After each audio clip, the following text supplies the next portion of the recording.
നമുക്ക് കുട്ടികൾക്കൊക്കെ ഇഷ്ടപ്പെടുന്ന സ്കൂളിൽ കൊണ്ടുപോകാൻ പറ്റുന്ന ഒരു ചോറിൻ്റെ കൂടെയൊക്കെ സ്കൂളിൽ കൊണ്ടുപോകാൻ പറ്റുന്ന ഒരു ചമ്മന്തി ആക്കിയാലോ.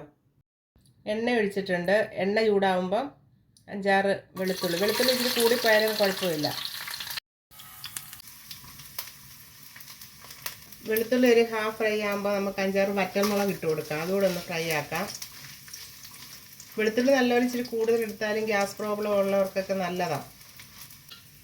5-6 കറിവേപ്പില ഇട്ട് കൊടുക്കാം. ഇതിപ്പോൾ ഫ്രൈ ആയിട്ടുണ്ട്. നമുക്ക് സ്റ്റൗ ഓഫ് ചെയ്യാം.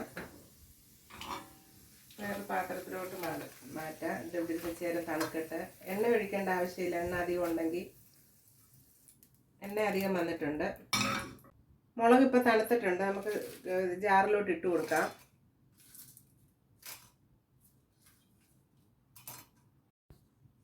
ലേശം പുളി കൂടുതൽ വേണ്ടുന്നവർക്ക് കൂടുതൽ എടുക്കാം. ഞങ്ങൾക്കിവിടെ പുളി ഒത്തിരി വേണ്ട, അതുകൊണ്ട് കുറച്ചെടുത്ത്. പിന്നെ ചെറിയ ഉള്ളി. ഇത് എനിക്ക് ചെറിയ ഉള്ളി ഇല്ലാത്തതുകൊണ്ട് ഇച്ചിരി സവാള വെച്ച് അഡ്ജസ്റ്റ് ചെയ്യുവാന്നേ. മറന്നുപോയി ചെറിയ ഉള്ളി വാങ്ങിക്കാൻ. ഉപ്പ് ആവശ്യത്തിന്.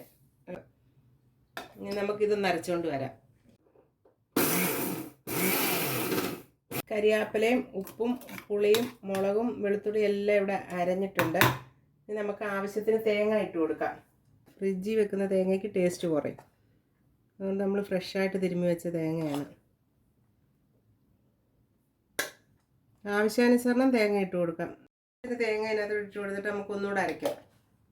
ചമ്മന്തി അരച്ച് ഞാൻ ഇവിടെ എടുത്തിട്ടുണ്ട്. നമുക്ക് എല്ലാം കൂടെ മിക്സ് ചെയ്തൊന്ന് ഊർക്കാം.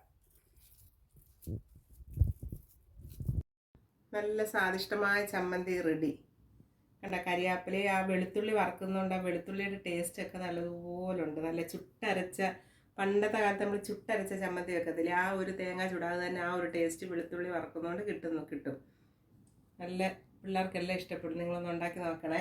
വീട്ടിലെല്ലാവരും ട്രൈ ചെയ്തിട്ട് എങ്ങനെ ഉണ്ടെന്ന് കമൻറ്റ് ചെയ്യണേ. ഈ ചമ്മന്തി ഒന്ന് അരച്ച് നോക്കണേ. ഫോളോ ചെയ്യാൻ മറക്കല്ലേ.